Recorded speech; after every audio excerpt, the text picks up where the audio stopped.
What's up, everybody? Welcome to the Walkout Network. It's your man, Ant Walker, here with another edition of Unleashed, the weekly panel discussion show. I don't need to introduce these two gentlemen, but I'll do it anyway because I like them so much. Of course, we've got the jack of all trades who has mastered them all, the senior editor of SureDog.com. To my right, Mr. Ben Duffy. Ben, what's going on? Hey, man, I'm doing really well. I'm excited to be back with you guys. Can't wait to talk about UFC Vegas 13, also known as 2 ears enter, 1 ear leaves. So let's get going, man. Absolutely. And of course, the man who anchors the panel every week with the stats, the facts, the figures, and the numbers, my good friend, the associate editor of SureDog.com, Mr. Jay Petrie. Jay, what's going on? I feel like I need to come up with some sort of ear or hearing related pun to kind of step on that, but I'm just going to roll with it and enjoy the ride. Stat of the week does not have to do with the beautiful ear situation, unfortunately. I couldn't hear up anything. So the stat is 12. 12 is our stat of the week because Glover Teixeira tapped out Thiago Santos to earn his 12th finish in the UFC, which is the most in light heavyweight history. Beat John Jones and Chuck Liddell, Shogun Rua, all the names over the years. Glover Teixeira is the all-time finish leader at light heavyweight. That's not something that most people would have thought of. And he broke a tie with Ovince St. Preux, who may or may not be another guy. You're like, wait a second, OSP has 11 finishes? Yeah. So Glover Teixeira, 41 years young, and tapping out dudes like nothing. All right, so I'm going to break protocol for just a second here because you brought up some fine stats about Glover Teixeira, who I believe deserves a little bit of shine to begin the show before we talk about some of the bigger overarching issues. Glover Teixeira now, do you think he is the person who should be fighting Jan Blachowicz in the next light heavyweight title position? Ben, what's your take? Yes, he's absolutely the most deserving on paper. It still sounds as though Israel Adesanya is promised the thing if he wants to wait until March. Obviously, John Jones is looming over this whole thing like a specter. All he has to do is send out one tweet saying, let's get it on, Jan, and they're going to book that. But Teixeira is the guy that's in the division winning fights against contenders right now. So he's the most deserving. Jay, do you agree? I mean, it can't be anybody else. I mean, Israel Adesanya has done some great things at middleweight, but they have been at middleweight. And meanwhile, Jan Blachowicz is the new champion at light heavyweight. This isn't a champ versus champ, a two guys that clean out the division like a GSP Silva. When that fight was being discussed and it was at the end of the Shields fight and they were thinking, okay, they both cleaned out what they need to do and maybe you can meet now.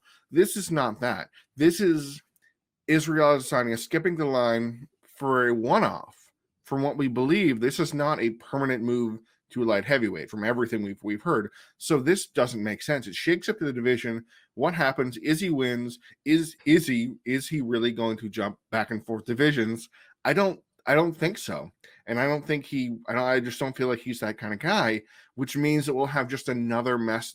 It has to be Glover Teixeira. Incredible win streak. He's beating legit top guys. He finished the number 2. I think he was the number 2 SureDog ranked light heavyweight. Like, this is not a guy who is kind of eking his way up the division and picking off stragglers. This isn't a guy who has a 8-fight win streak against nobody that's on the top 10.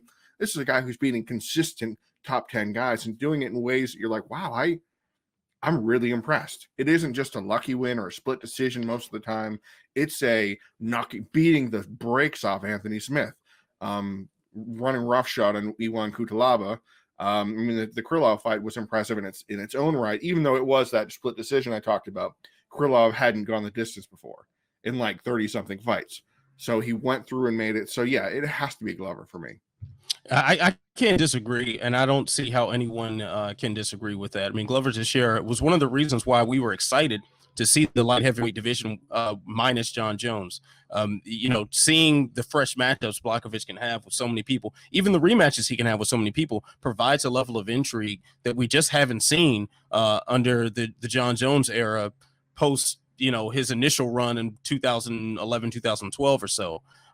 So that really is an exciting thing that we would be denied if you're going to inject a middleweight into this conversation who has done nothing in the weight class previously and simply would probably just abandon post in either pursuit of a John Jones fight or to go back to defend the middleweight title should he win. So I don't see how you don't give it to Glover Teixeira. And on top of that, talk about one of the best post-fight calls for a title shot in the history of the sport. I mean, just laying the facts out on the table. I mean, the man's 41 years old, clearly has defied father time thus far. He has picked off quite a few of the young and upcoming fighters, the ones who theoretically should be taking his place in the rankings. And at this point, don't do what was previously done in the UFC. Like when I think back to the heavyweight title picture several years back, when Andre Arlovski was going through his run, when he had his resurgence, and just give the guy a title shot. Give us that rematch with Verdum. Like, give us something that can sell that'd be really cool. Instead, they waited and they lost an opportunity. And I'm afraid that that's what we can see with Glover Teixeira at this point, if that Israel Adesanya fight ends up becoming the next 205-pound title tilt. Let me just chip in one last thing here, because you brought up a good point. One thing that might be working in Teixeira's favor here is that the UFC has to look at this and realize that it is not safe to leave that old shark in these waters, because there's nobody coming up that he couldn't do this to on the right night. So, I mean, he's going to wreck shop even worse if they deny him the title shot and make him keep embarrassing top 10 fighters. Right. And it will be pretty silly on their part to allow a guy who they're not going to give a title shot to just decimate everybody who would be capturing our eyeballs and making us wonder what they would look like in a title fight. So just give the man his title shot. But say he does get that title fight, comes up short, or he just doesn't get it, and we're in that old Andre Arlovski position. Are we ready to call Glover Teixeira the greatest MMA fighter of all time to never hold a title belt in a major promotion? Ooh, that's interesting. Because when I think of all-time greats that have never won a title, I think of ones that have never won a UFC belt, like an Overeem, or maybe even Uriah Faber, depending on what you feel about his run. Dan Henderson when he came over from Pride, but those guys all had titles. Faber was the WEC. Dan Henderson did that thing in Japan. I forget what he did exactly, that crazy thing. And Overeem had the Strikeforce, Dream, K1, the big trio outside the UFC. Glover Teixeira I don't know if he has anything outside of Ring of Combat or whoever he was with back before then. His run is really impressive when you look at the not only just the names he's beaten, but when he's beaten them.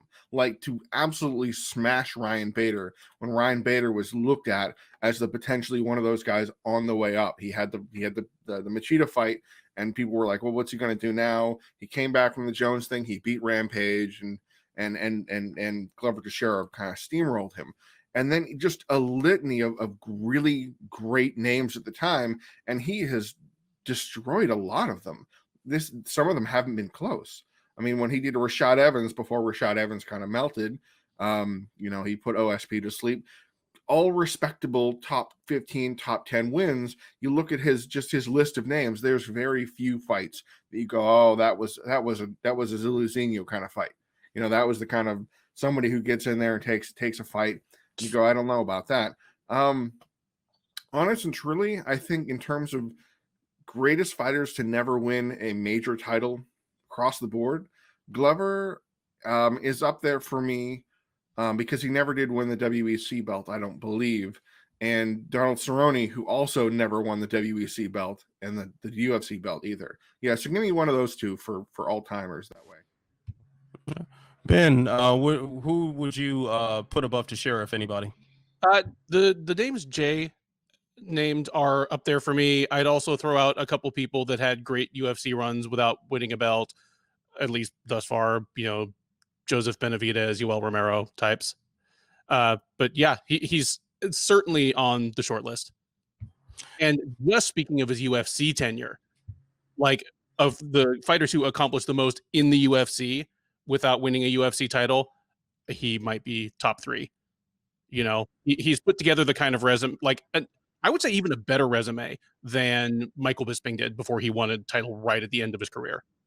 Yeah, I'd agree with that. I think another name to add on this list that might not be as obvious to a lot of current fans. I'll go Kenny Florian. I think he's someone who deserves some mention in this conversation, but not sure. I probably would rank Glover above him at this point, even though Florian does have the multi-divisional success there. And just the length of the resume, when you look back at it, Florian actually didn't have that many UFC fights. I mean, what did he end up like 12-4, 12-5 in the UFC? Something like that. And even despite that, for a while, he had the rear naked choke record for some crazy reason. Kenny Florian was the guy who had the most rear naked chokes in UFC history. Even though he looked like a dork and kind of sounded like a dork, he was a savage. He was like an incredible finisher. He was a machine. Yeah. Like he yelled, "I finish fights," and he even made that sound dorky, but he wasn't wrong. No, there was no. To paraphrase Dana White, he's not wrong. All right, so let's go ahead and run down two more things very quickly here from the last UFC offering from the Apex Center. So, quick question, fellas: who do you think has a greater chance of winning a belt in their division? Barcelos at the bantamweight division, or Jan? Is that her? Jan Xiaonan, yeah. Jan Xiaonan in the women's strawweight division. With love, you think? Wow. Go ahead, please, by all means. I mean, as you guys know, I do a recap show after each event, and I was talking with my co-host Keith about Barcelos, and we started running up the top 15. That's not for Barcelos. We started running up the bantamweight top 15 and just fired back and forth. Would you favor Barcelos over this guy? Would you favor Barcelos over this guy? We both got into the top 5 before we started running into people we would strongly favor over Barcelos. His only problem is his schedule. He's fought like 5 times in the last 4 years. He fought once in 2020, twice in 2019, twice in 2018, not at all in 2017, and that's his whole UFC run. And the bantamweight division is not just a deep division, but it's very fast-moving waters. It's to the point where even I, and my time covering the sport professionally, more or less mirrors Barcelos' UFC run. I keep forgetting about him. And then he'll come back and I'll be like, oh yeah, this guy's on like a 15-fight winning streak against like increasingly credible opposition. All he needs to do is fight 3 times next year, and I think he'll get a title shot. Xiaonan's got tougher sledding. You know, the Gedalia of just a couple years ago, I think, would have bodied her. And once she runs into the higher level strawweights, her lack of physical strength, I think, is going to work against her. Certainly by the time she gets to her countrywoman, Weili Zhang, who is an absolute bull. It's so interesting. I listened to the whole Shilin Duffy show, and I was listening to you guys break down the bantamweight division, and it felt like you were both supremely caught up in the moment about his performance over one Khalid Taha. Oh no, Jay's going to put me in my place now. I don't see it. Honey Barcelos is a great fighter. He has done very impressive things so far, but his level of competition does not, to me, rise to the level of somebody who's going to be able to hack it yet in the top flight of the division. Like when you guys, like I think it was Shilin was saying he'd favor him over Jose Aldo. Like, I get that Honey Barcelos is a fast-paced fighter. He's got crisp boxing. He's got good fundamentals. But Jose Aldo, even Jose Aldo of now, who still hasn't won a fight at bantamweight, by the way, would I think run roughshod over Honey Barcelos. Basically it boils down to I haven't seen a tough enough test to where I can place him in the top 15. Like I like Casey Kenny has done more impressive things than Barcelos in terms of, you know, what has he done along the way. Merab Dvalishvili has done a similar run. In fact, Dvalishvili, by the way, I think both of you favored Dvalishvili to lose to Barcelos. I see a 30-27, 18 takedowns are landed, 17 get jumped up from, but you know, like what he did to John Dodson. I like Barcelos. I like him a lot, but he's a 33-year-old bantamweight. And he's just now starting his UFC run, you know, a year or two ago. We know historically that there are 2 bantamweights that have done well after 35 or so. I don't see what he's done so far. Like, he isn't a big major striking guy, like in terms of putting tons of volume on guys. This is the first performance he's broken 100 strikes by a wide margin. Like, there's no other performance he's had. He doesn't hit. He hits a couple takedowns here and there, but it's just, he's an all-around. He may be the new breed fighter that we always talk about. What is that? You know, he has the good jits, the good striking, the fundamentals, wrestling. He can stop takedowns. He can push the pace. But I'm not there to say that he's going to beat Pedro Munoz, that he has a good chance of beating Frankie Edgar, that he could potentially, you know, take on Rafael dos Anjos, who, by the way, is another one of those all-around great fighters. I'm going to go Xiaonan. I think that what she did to Gadelha, even though this is a Gadelha who didn't actually really do anything, is still a Gadelha who can like push people around, kind of like a women's strawweight sumo style. And that could work. You got to see her pushed around, Jan get pushed around a little bit. I think she's 2 wins away from a title shot easy, and I can't see Barcelos near that close. Not with bantamweight the way it is. I'm with Jay on this one. I mean, look at the bantamweight division, and you see the people who deserve title shots, how long they're waiting. You know, I just don't see Barcelos just jumping that line on the backs of the competition that he's had so far. And then you look at what Jan has done. She's got an Invicta champion and 2 former UFC title challengers on her resume, her last 3 fights. And then look at the number by her name. Like, she's already in the top 10, and we're talking about Barcelos, who isn't even in the top 15 as of yet. Perhaps that'll change when the rankings are updated later in the week, but as of now, this is a man who is not ranked. So it's very difficult to not be ranked and to be in that stacked of a division at that age, and for me to see a clearer path to a title shot when you've got someone who is already in the top 10, already with championship level competition on their resume. So to me, I think Jan wins this one. Y'all crazy. We'll have to circle back to this like 3 to 6 months from now when this shakes out, because I think Jan loses her next fight. She might, but if they book her appropriately, she's going to get someone like Tatiana Suarez, and she's going to lose her next fight. Well, you know, I will say this: I was more impressed by Barcelos than I was with Jan. I think the fluidity in his striking and the fight IQ, I thought he was a much more impressive fighter, but he has a much tougher hill to climb, considering where his position is in the division, considering who he has fought in the past, and considering what's ahead of him in the division. Like, to not to jump the 15 guys in front of you is it's a tall task, to say the least. And with all love and respect in the world, Rob Font would head kick the dude. Like, I'm that. In fact, when you guys brought up Rob Font, I think that's one of the matchups that Font he would get very excited. He would wind up in a brawl. He'd back up. Barcelos would charge in, get kneed in the face, that kind of thing. I think his knee would be used against him, kind of thing. I'm looking forward to circling back to seeing his development, but I don't know if we're going to be able to see it within the next year or two. The way the guy fights, he doesn't fight enough. If he stays active, we might have a different conversation, but I'll second what you say, Jay, about Rob Font. I'm down for a Rob Font fight any day of the week. All right, so let's move along because there was a heavyweight that impressed a lot of people on this card. Alexander Romanov got himself a quick submission win. I believe it was the only forearm choke in UFC history that he scored. Oh, 5th? Oh, say 5th. Okay. Who did the previous 4, if you can remember? Tank. Let's see. We had Tank. We had Ken Shamrock.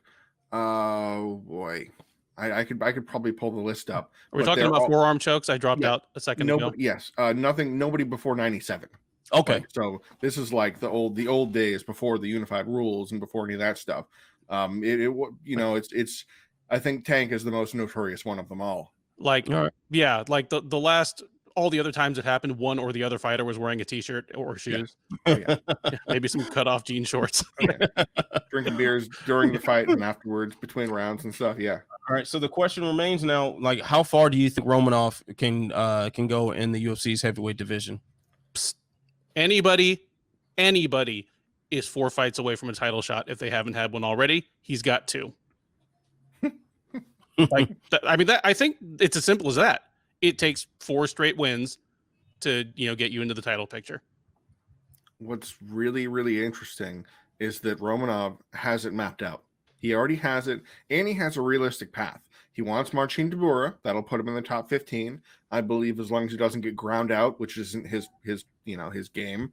I think that he can get in the top 15 that way. And then he wants Rosenstrike, which is a top 5 guy, which puts you right there. And the top 5 guy most likely to succumb to a forearm choke. Yes. You put a huge, burly, crazy hitting kickboxer on his back.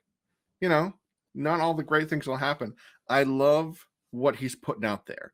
Now, I saw a lot of holes in this fight. Like when he walked forward like this with his hands on his shoulders like this and got hit in the face by Marcos Rogério de Lima 8 times before he closed the distance and get hold of him.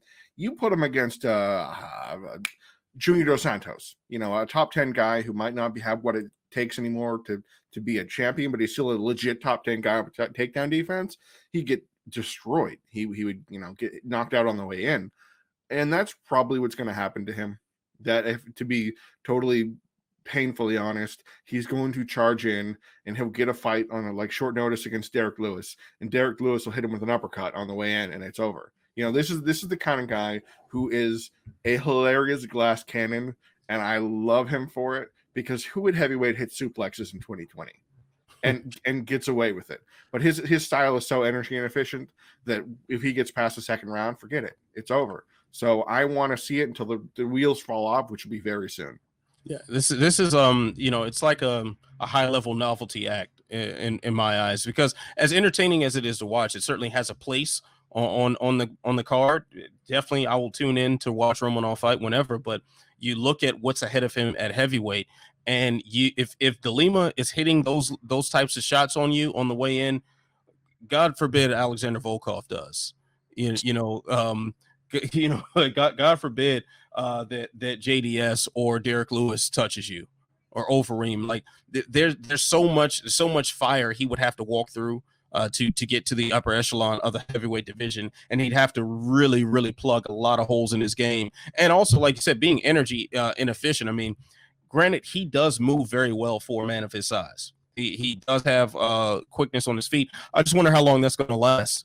I wonder what that looks like, toward the end of the third round against a higher level opponent. It just doesn't seem like something that that's going to bode out too well. It's going to look like bad heavyweight MMA, I'd imagine.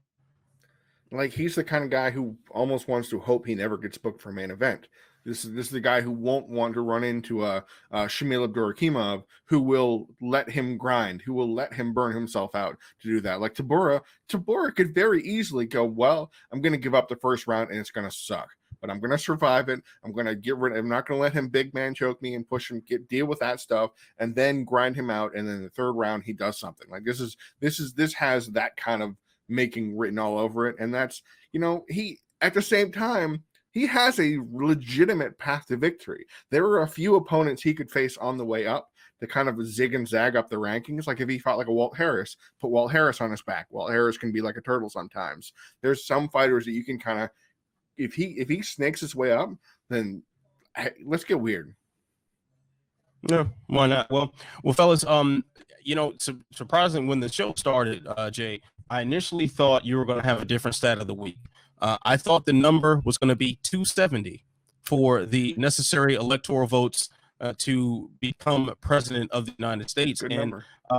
In the constant struggle to separate politics from sports that we fight with the minions on social media, I mean, realizing that we don't have the luxury of separating a sport that takes place in the real world from the real world. So with that being said, much was made during Trump's presidency about his relationship to Dana White. The UFC actually put literal propaganda film out, praising Donald Trump. Now with a new president about to move into office in a couple of months here, how does this affect the sport? Do you think a Joe Biden presidency will have any effect on the sport of mixed martial arts, and the UFC in particular? Well, I guess I'll jump on this grenade here. Honestly, no, I don't think it will. I think for a couple good reasons. Honest and truly, without getting overly political on my own personal end, I don't think that a sitting president, generally needs to weigh in on sports matters and congratulate anything other than the ceremony of the world champions or whomever they may be, host the different teams. That's just tradition, how it has been. So to see, a sitting president attend a UFC card and tweet out congratulations to winners of fight night events and do appearances and everything like that, that's not necessary. That's not even super necessary. It's not something that needs to really happen. I don't think that anything will change other than the fact that it will be less involved. Like, honest and truly, I think I just said that already. We will be able to stick to sports better, we as a community, because I believe there'll be fewer fighters that are trying to be outspoken, trying to carve their own lane to put on a hat and make a persona out of it. I don't think there will be that kind of, or there historically hasn't been that kind for the other aisle. You had, when Bill Clinton was president, you didn't have boxers that would come out and do certain things, in support of Bill Clinton. It's just not that world. Combat sports are here and they do their thing, and that's fine.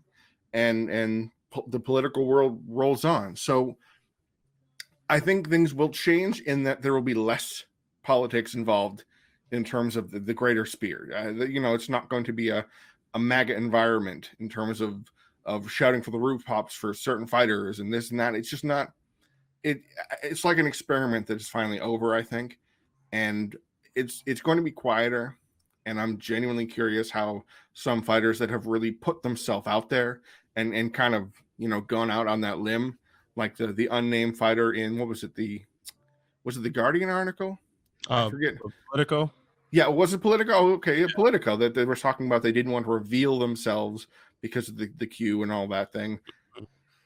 I'm hoping it's all a thing of the past now so that we can stick to sports, because things are bad enough as is. When we have to bring in racial tensions and anything like that comes in the political squabbles in the fight game, it bogs it down. So I, for one, am looking to a presidency where I don't have to worry about this kind of stuff when I'm sticking to sports. So, man, anything you want to add to that? Well, it won't have any direct effect on the sport unless he names Andrew Yang to a cabinet position, or a special task force, which, man, I'd love to see that.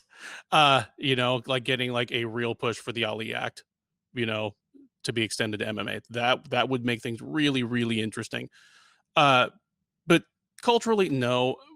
During the time that we've done shows together, which, is well over a year now, we've been called on to kind of discuss Colby Covington's public persona multiple times, just because it has been front page news in the sport. And I've always been pretty consistent in saying that it's not offensive to me so much as just kind of tedious and annoying. It's just been so transparent.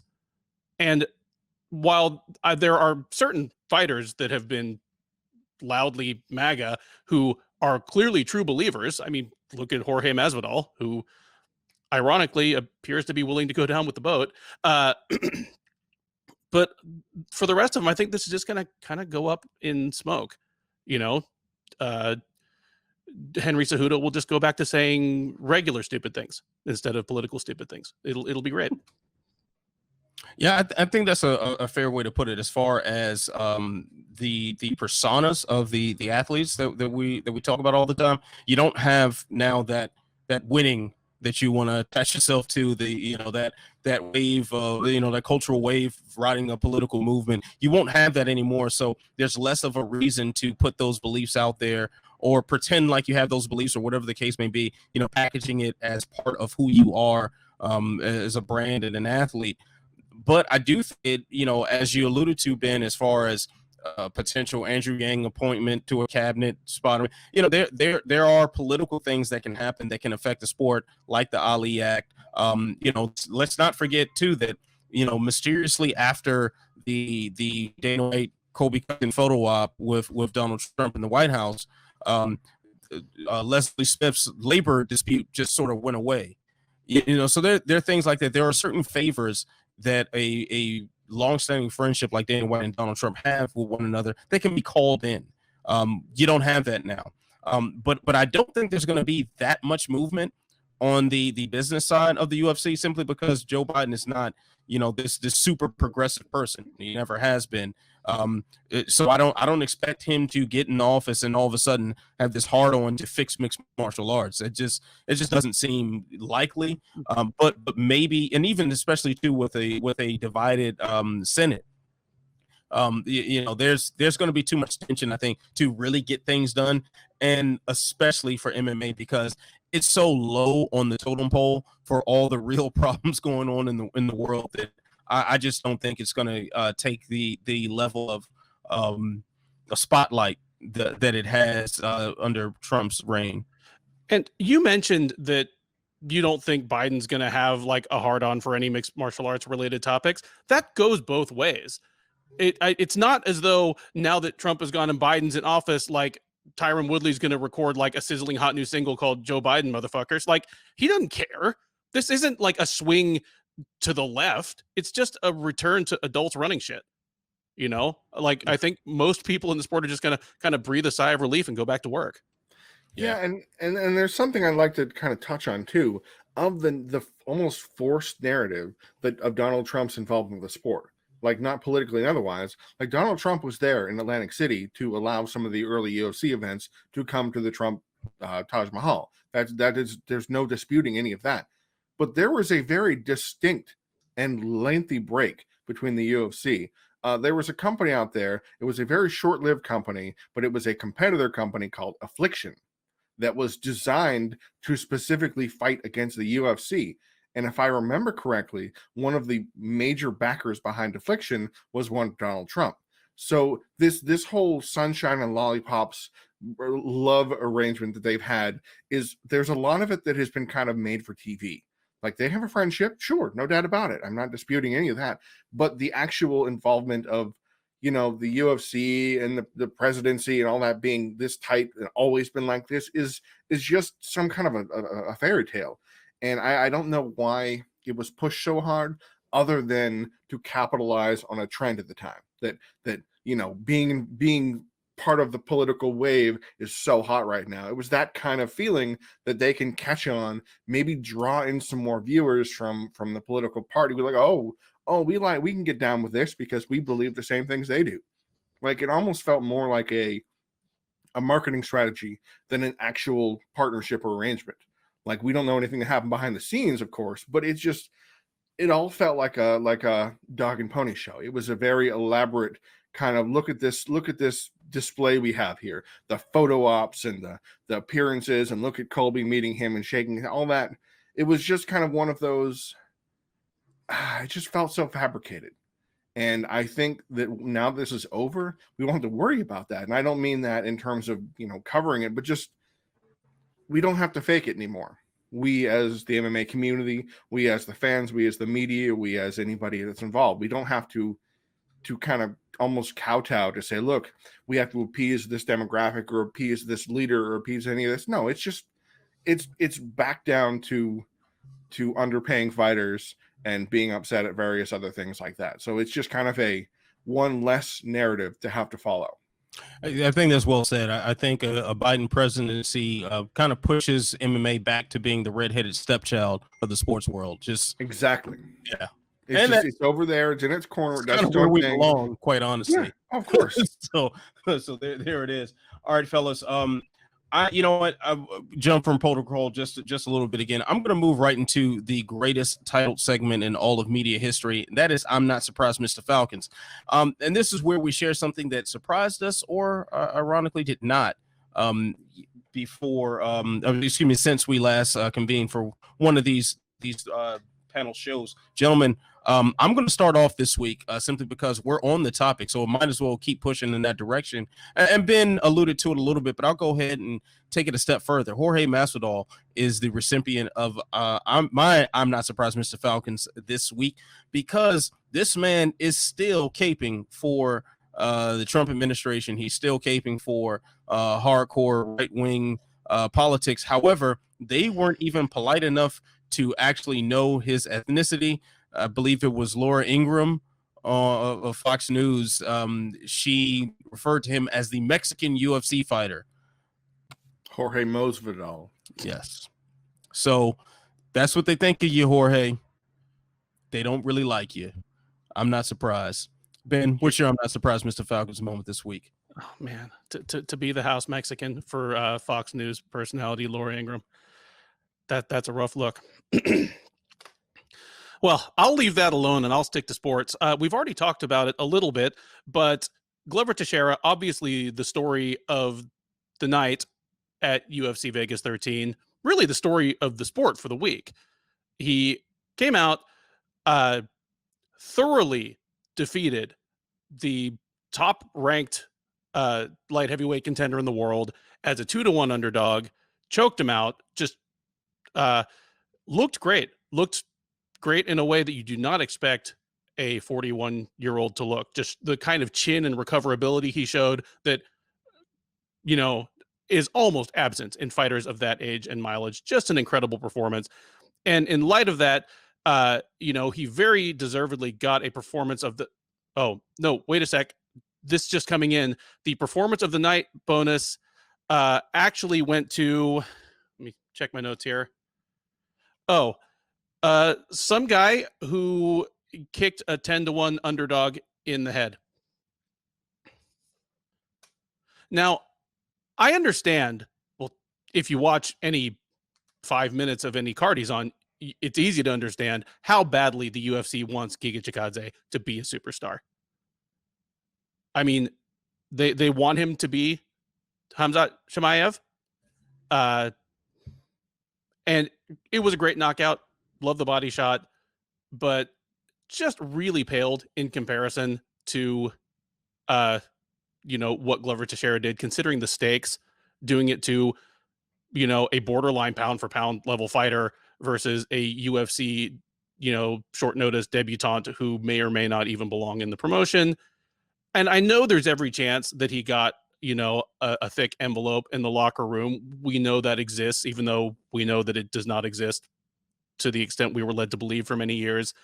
But nonetheless, there is a certain attaboy to being named a performance of the night winner. It's something that news articles about you mention for the rest of your career. 6-time performance of the night winner. You know this guy's a great fighter. And it's a little insulting that after arguably the performance of his career, Glover Teixeira gets a non-committal acknowledgement that he's a deserving title contender and no bonus. And I am not surprised in the least, Mr. Falcons. Jay, what's your I'm not surprised Mr. Falcons moment this week? Well, I wanted to weave a tale about how over 40-year-olds can really do it and talk about our beloved Andrei Arlovski, but I genuinely was not ironically surprised nor actually not surprised about this. It was I kind of, yeah, okay, that's about what we can expect from Andrei Arlovski. So instead, we'll leave the UFC for a second. We'll leave Bellator behind, and we'll go back to one of my whipping boy promotions, the Professional Fighters League, because just can't quite get its act together as an organization, and that surprises me still to this day that we run into these issues. The particular news that broke, I believe, on Monday was that Kayla Harrison has been allowed to flitter over to Invicta Fighting Championships, the all-women's promotion, and fight a woman named Courtney King, who I believe she's 4-1. She's got some impressive performances. I believe Mr. Duffy would know her from Fury Fighting Championship as well. You know, okay, fine. The Lion King. She's the girl who came out to the Lion King song. It was really a whole big fun thing. So Kayla Harrison is allowed to leave PFL on a kind of a little tourist kind of visa and go fight in Invicta at, by the way, a new weight class at 145, which is the division where people wanted her to be so she could run into the Chris Cyborgs of the world. Why did PFL allow this in November 2020? Where did this suddenly come from that we can say, hey, maybe we can let these fighters fight instead of making them sit on their heels and literally pay them $1,000 a month? That's their stipend, is $1,000 a month. That's what some fighters were getting. Not all of them, just some fighters. So it defies description how the PFL could decide, yeah, we can do this, we can make it work now. Like, there's nothing that comes to mind that spurs it other than the threat of lawsuit that had been permeating this whole time. We're wondering what our fighters going to do when they can't fight. There are other organizations going on. Like, fights are happening. Fights are continuing on in other promotions. We talk about them week to week, but the PFL was just ironclad about, we're not even going to run one-off shows. We're just not going to have anything going this year. And then finally decide our highest paid star, the one who has guaranteed money, the one who doesn't need to fight for a paycheck, is allowed to go fight somewhere in Invicta. I don't know what is the point. It feels like a poke in the eye to the other fighters who wanted that. The Lance Palmers, the other ones that wanted to be able to do something, that didn't want to have to burn an entire year of their professional primes. And it feels like preferential treatment. It feels really unfair to all the other 70 fighters or so on the roster that are still hooked in, that are locked up and have to be in here. Like, I think they may have allowed Kamaru Usman's brother to go to Titan, Muhammad Usman. But the point is this shouldn't be what the PFL has done to these fighters. And I feel for them. And I don't know. Some of these fighters had to go back to getting actual jobs again, because PFL was not willing to put on cards or let them out of their contracts to fight elsewhere temporarily. And it really grinds my gears. Go ahead, Ben.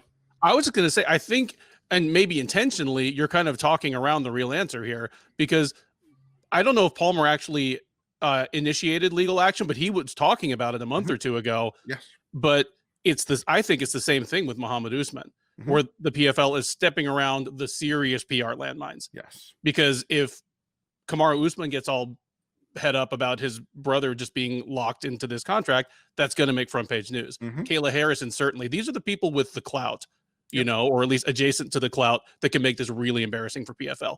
As far as they're concerned, Lance Palmer can probably squawk all he wants. There's a reason Lance Palmer's in PFL. All three have the same management. So I think that could play a factor in it as well. Also, too, Kayla Harrison has an advantage over the men on the PFL roster as far as finding a top flight promotion to fight for, because, a Titan or Legacy and, some of those, they're not going to pay nearly as good as PFL. Invicta maybe. You at least get a certain level of prestige with Invicta. But Lance Palmer, who's coming off of, $1 million win for the tournament, he's not going to LFA to fight for 12K. That's just not happening. And with the contract, touch other promotions, saying the UFC, Bellator, and ONE Championship are off the table. You can go anywhere but those places. Those are the three places where you're going to get the most money. So Kayla Harrison, at least as a female fighter, has that other outlet in Invicta that she can turn to. So I think that's an important factor as well here. And quite honestly, wouldn't be surprised if we start hearing within the next couple of weeks that Lance Palmer is going to fight somewhere else, or maybe he was given some special exemption to fight at Bellator or something like that. That wouldn't shock me at all, especially with promotions like Bellator and ONE Championship being open to co-promotion. There's Ryzen as well. So there are options depending on how they want to interpret those contracts, I think. I'm so split on the idea, because it feels like it's almost a win-win for PFL. Because then they don't have to pay them whatever paltry amount that they were offering them, which I believe was a 6-month, $1,000 a month stipend from June to December, and that's all they were giving them. But it also allows for their fighters to potentially shine on other bigger places. If they let so and so go to Bellator, if they let, I don't know, Chris Wade, a guy who is a trusty guy, former UFC name, over there, and he won a fight over one of their guys. I feel like the PFL won't be hurt if they send their fighter out and they lose, but they would gain if their fighter goes over there and beats somebody in Bellator. Except for Harrison. What if Harrison has a shitty weight cut and drops a shitty decision? It's entirely possible here. Like that would be in terms of damage to PFL, that would be on the level of Kimbo getting jabbed and going face down. Yeah, I can see them folding like Elite XC if that happens. So are you saying that will be the greatest victory in the history of mixed martial arts, Ben? 100%. Yes, absolutely. And PFL will stand ready to promote her her conqueror, just as hard as they promoted her. Courtney King is the next PFL upstart champion to come. All right, fellas. Well, let's move it along to the speed bag here. We're gonna put 10 seconds on the clock, and you gentlemen will have that amount of time to answer a few questions that have been so wonderfully chosen by the homie Jay right here. So let's go ahead, turn that volume up so you can hear the clock. Ben, I'm going to start with you. With 19 wins on his ledger, is Andre Arlovski an all-time top 10 heavyweight? If I started to write out the list, I think he'd come in somewhere between 10 and 15. So he might be, but probably not. All right, Jay. No, he's not an all-time top 10 great heavyweight. I can think of many names above him, but he is a UFC Hall of Famer, and they should treat him as such. Future. Well said, Jay. Well said. Sounds so classy. All right, now it's time to get in the gutter. Jay, you're up on this question. What was your gut reaction seeing Max Griffin practically elbow off Ramiz Brahimaj's ear off? Well, for as articulate as I was in the last answer, I mean, it was a combination of just bleed and, hey, wait, I just saw that a couple weeks ago when Johnny Cupcakes got his ear ripped off. Yeah. It's always so gross because they always have such bad cauliflower ear. You can see it's all hollow and shit on the inside from where like the cartilage is all like clumped together. It is gross as shit. All right, Ben. Last question. We'll begin with you. Tito Ortiz is now a member of the Huntington Beach City Council. Could we see a day where we get Chuck versus Tito 4 before elected office? Probably not, just because Chuck seems like the absolute least likely person to get into public life like that in any regard. If anything, we'd get like Tito versus Vanderlei next. Jay. I want it more than anything right now. I know that it would end horribly and it would be really a bummer, but I want to see it because then they'd fight at the end. All right, so now let me go ahead, change the clock over to 30 seconds, and I will answer all three questions in succession. The clock will begin after reading the first question. So, with 19 wins on his ledger, is Andre Arlovski a top 10 all-time great heavyweight? I'm not prepared to say that he is, but it's kind of like if you told me Redman is the greatest MC of all time. I don't agree, but I'm not going to argue with you. So there's that. My gut reaction to seeing Max Griffin elbow your man's ear off, I almost didn't react. Like, I'm so desensitized to this now. It was just like I just kept eating my cornflakes. And number 3, Tito Ortiz being Huntington Beach City Council. Wow, Orange County couldn't get any dumber. Good grief. Don't let an IQ of 17 prevent you from achieving your dreams. Have you seen his interviews lately? They are maddeningly stupid. Oh my God. It is Floricinia Depot is going to explode at this rate. It's like, oh my God. He says some of the dumbest things I've ever heard in my life. And to imagine Orange County's kind of jacked up anyway. Orange County really fucking sucks. As someone who lives just a few minutes from Orange County, I can guarantee you it really fucking sucks aside from Disneyland. Knott's Berry Farms is cool too, but beyond that, the place is trash. So the fact that they elected someone who was barely competent to walk across the street by himself, amazing. Orange County has not disappointed at all. But him versus Chuck for office, I'm down for that. But Chuck will never run for office. Chuck knows. Chuck is one of those. He stays in his lane. He knows what he's about. But he's susceptible to being pushed into stuff. I could see him kind of being, I guess fine. He's yeah, susceptible to being pushed into things he wants to do anyway. Yeah. Like, you can convince him to fight again because he really wants to fight because like that's just who he is. But running for maybe you can get him excited for the campaign, but actually being in city council, no, I don't think she'll get enough for that. He'd be like, city council, huh? Could I do it from home by Skype like I did that season of Tough Latino that I coached? Or like he did his 6-figure UFC executive position. Yeah. Wow. I mean, now Forrest Griffin would take it seriously. Forrest Griffin would probably do a good job at it, though. Forrest Griffin would be fantastic. You know who would run, and I'm kind of surprised hasn't, would be Ken Shamrock. And like Ken versus Tito 3 for office would. Whew, I mean, they would actually. We've seen what the debates look like. They would fight being in City thrown. Hall. Yeah. Oh, absolutely. 100% fight each other. And it almost would be competitive. No, just kidding. But it's, oh, man. If Chuck Liddell can do an Entourage episode with Pauly Shore, he can do anything. All right, gentlemen. So we should turn our attention to Bellator for two reasons. One, they had a debut from Corey Anderson, light heavyweight contender, formerly of the UFC, against Melvin Manhoef. Needless to say, as we thought would happen last week, Corey Anderson completely destroyed him. Now we're left to wonder, was a disservice done to the veteran Melvin Manhoef? I feel like there are certain fighters that they shouldn't be like treated like a venerable elder, but they should almost have like we don't need to push this guy this hard and give him the hardest opponents, like Andre Arlovski. Another example, he's and I think Keith Schellon actually said it pretty darn well. He is the gatekeeper to the top 15. And on Melvin Manhoef, well, he's not that, but he is an exciting glass cannon. Like, he is the prototypical glass cannon when you think of fighters like that over the years. Mostly knockouts, win or lose, crazy performances, win or lose. If you see him come back and get knocked out, you'll see him come back and knock somebody.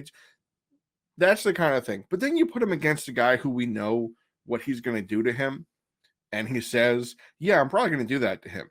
And then he goes out there and does that to him. And you got to put a little respect on his name. I think you have to almost give him a Manhoef like an Alessio Sakara. Like, let him bang bro until he feels like he's done. Let him go out right. And I feel like putting Corey Anderson, a top, I think he's the number 3 ranked light heavyweight on the Sherdog rankings right now, against Melvin Manhoef feels like there's mismatches and there are mismatches. And this was the latter. And yeah, man, I always like Manhoef because you know what, you're going to get something ridiculous. He might not be able to knock guys out, like the top guys out anymore like he used to, but it's going to be funny as long as it lasts. And Corey Anderson, I feel like this is not the kind of win to get you a title shot in 2020, but apparently there is in Bellator.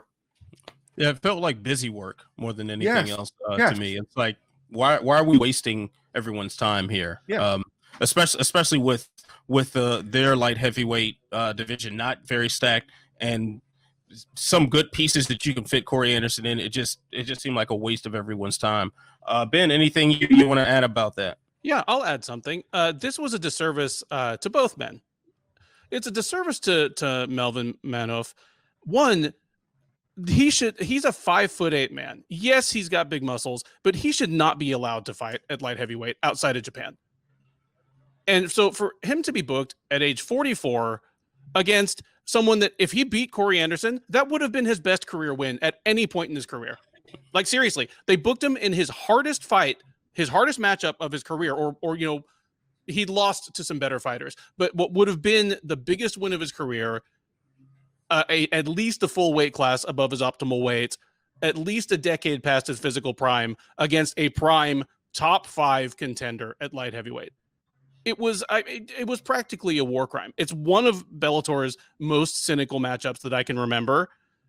And I'm talking about the promotion that did Kimbo versus Dada. And it just does Corey Anderson dirty, because this is gonna, it's a mark on his record for the rest of his, career. 2 years from now, when we're talking about Corey Anderson versus other top 10 light heavyweights of his era, be like, oh yeah, there was that time that he basically wasted 6 months of his career getting ready to fight Melvin Manhoef. Yeah, just did a disservice to everybody, not least the fans. I said Anderson should be embarrassed if this fight goes past 3 minutes. I am not quite willing to double down on that because he did exactly what he was supposed to do and just was cautious about it. But yeah, bad matchup. I'll give you a quick example.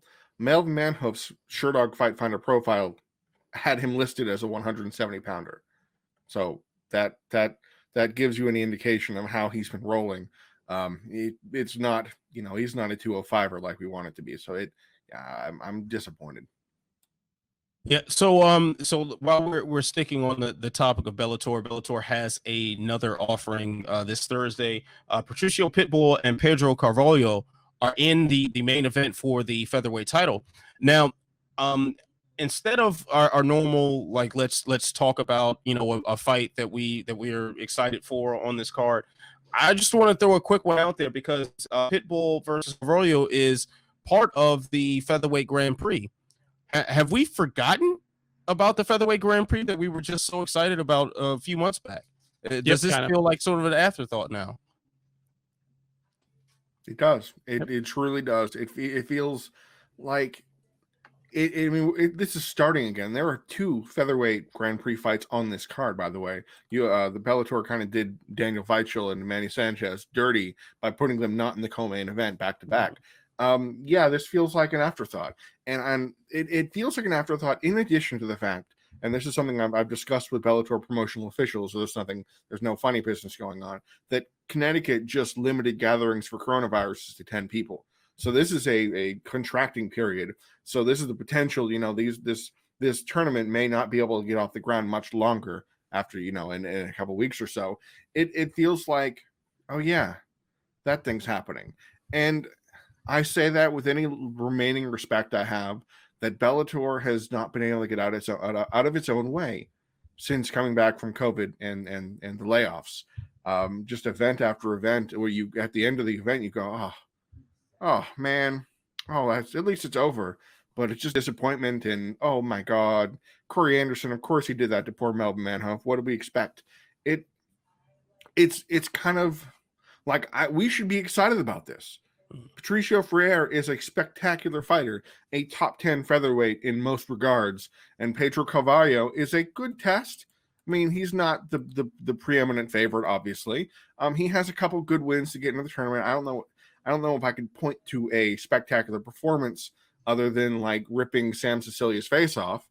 It was, he's a good, legit, tough fighter that probably is going to get dominated, but that's okay because Patricio should be the favorite to win it all, right? Or is it AJ McKee? I don't know who we're supposed to root for in this anymore. Yeah, definitely. It feels like they lost a lot of steam after having such a grand open for. And I was at the bracket ceremony where they officially put everyone on the board and stuff, and that felt like such a cool little spectacle to be a part of. And that was January, and of course the world has changed drastically since then. Therefore, the steam of the tournament just kind of died out there. Now. We were going to talk a little bit about the UFC Fight Night 182 headliner. I believe that's UFC Vegas 14, if you're using the proper hashtags this weekend. Originally, Rafael dos Anjos, former lightweight champion, was going to fight Islam Makachev in his return to the lightweight division. Since together to the show's outline, things have changed, and Makachev is out now. In comes Paul Felder. So I, for one, think that this new matchup, much more exciting, offers a lot more name value, I guess you can say, but at the risk of pissing off John Kavanaugh. Is the rest of this card abysmal? Is this a week that we would rather skip than get all extra hyped up for? Yeah, I'm not being contrarian by saying this because I watch a ton of mixed martial arts no matter what, week in or week out. But this is a week that I'm more excited for the Bellator card than for the UFC card. Also, One Championship has an offering this weekend. John Lineker versus, I'm going to mispronounce his name, Kevin Bellingon. Okay, well, I mean, that's actually about as good a matchup as they can put together in that division, but right. I might give it a miss. The Raving Trillions will have to go on without me. I'm not into that card, mostly because it's tape delayed. It's previously recorded. This is not a live event. One Championship doesn't hold live events very often anymore, and that, how do I say it nicely, impacts their bout status, I guess. I'll put it that way. Yep. Bellator has 3 better fights this weekend, pretty much, than UFC has it all. Like Felder is the best, about the best possible replacement the UFC could get here. because, you know, he's a top 10 lightweight. Like, this is a guy who's ranked higher than Makachev. This is a guy who is a commentator. He's a popular figure. He's got a good sized fan base. You know, Makachev might have an international fan base, but Paul Felder, I would very easily argue, is the more established and you know, we've seen more from him type of name. And it's really a shame, because this is a card that I would not have covered had I not been assigned to it, like I am for every UFC event. This is a card that would fall by the wayside if Bellator was running at the same time as it. Now, fortunately for Bellator, they're not counter programming anymore. They're running on Thursdays, because this is a huge thing for them. But I think they could have won the ratings war with the 2 featherweight tournament fights, and Yaroslav Amosov versus Logan Storley, by the way. The most important fight of the weekend. Which is by far the most important fight of the weekend. I am so excited for that undefeated welterweight fight. Man, the card got better today, the UFC card. And that's really strange to see a card on Monday get improved by leaps and bounds from what it was beforehand, by putting in Paul Felder as the replacement at a 155-pound 5-round fight, by the way, which is very unexpected this age, and by adding the middleweight fight of Brendan Allen versus Sean Strickland on super short notice. This is a card that got upgraded from a D- to a solid D+ today. So, you know, it's with love and respect to most people besides Kavanaugh, who's going to be upset at us saying this. This is an LFA meets Contender Series card, like straight up. This is not a card that demands the type of attention as even the one last week. There is now a ranked fighter on the card.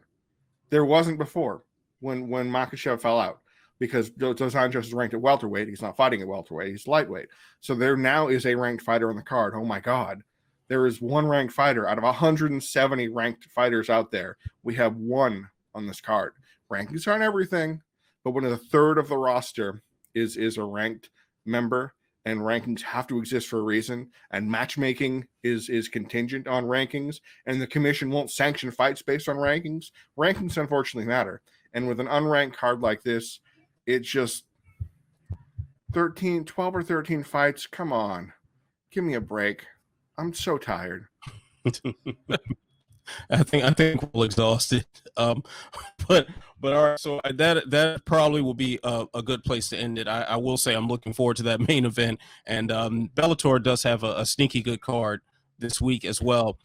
Can I ask you guys something real quick though? Tape delay one. What's up?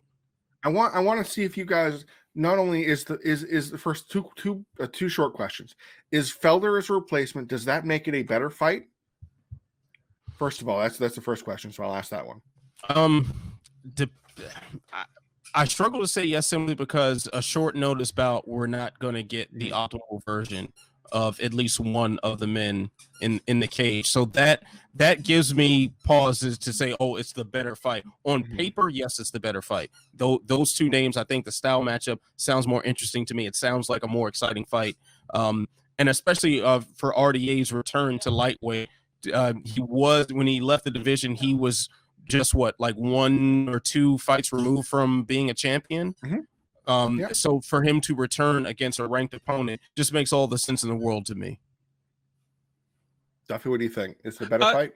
Definitely a more interesting fight, because I already knew what the Makachev RDA fight was going to look like. It was going to look like RDA's last 4 losses, where he just got ground down by a bigger, stronger, younger version of himself. So then you just answered my second question. Is this more of a winnable? Is this an actual winnable fight for Dos Anjos? Yes, because there is a gigantic question mark, and that gigantic question mark is Paul Felder. Paul Felder is a gigantic lightweight. I know he says he's been training for a triathlon or a marathon or whatever, but we're talking about a guy who openly tipped the scales in good shape at over 190 pounds within the last year. Yeah. All right. So what's the second question? That was the second question. Is this a winnable fight for Dos Anjos now? Yeah. I think so. I mean, we're talking about Paul Felder on short notice here. So despite the marathon training, I mean, fight's a fight. If you've been training to swim, you ain't been training to punch. So things might be a little different there. And of course, you probably can tell it's time to wrap this up. Adonis has had enough. So let's go ahead and say our goodbyes. You can follow us on Twitter. You can see the wonderful Twitter handles we have brought to you by the magic of post-production. Also, check out Jay and Ben on Sherdog.com. Plenty of good work. Keep you updated on everything, UFC, MMA, Bellator, One, all that good stuff. They got the articles coming up. I got some good work coming from Laylock and MMA On Point and Career Combat as well. So stay tuned for all of that. You can, like, subscribe, tell a friend, to tell a friend, tell a friend, to tell 10 more friends. You know what to do. Stay beautiful. Stay positive. Remember those who had time for you. And always stay sexy. I'll see you when I see you. Peace.